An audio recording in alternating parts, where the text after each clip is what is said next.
Hello everyone, welcome to the Xoro guide for editing your chart of accounts. I'm in the chart of accounts module, and in this case I just want to search for a few accounts and make some changes to them. So if I head on over to the chart of accounts module, I'll see a list of all my accounts that I've uploaded during onboarding. If I right click on them, or even if I select them, I can see some information on the account on the right. I can see the some balances. I can see the GL code. If I right click on the account, I can add sub accounts. I can add a new account. I can try deleting it. You want to make sure that these accounts are ready to go and accurate and correct from the get-go during onboarding, because changing anything like account type can be very, very tricky.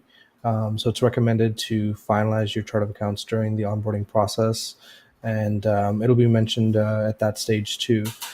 Because afterwards, once transactions start taking place, it's going to be very difficult to change things like account type. You can always edit things like the GL code, but the account type or the currency, that's going to be very difficult to change. So if I wanted to, for example, change the GL code on this account, I can just open it, can add in a code,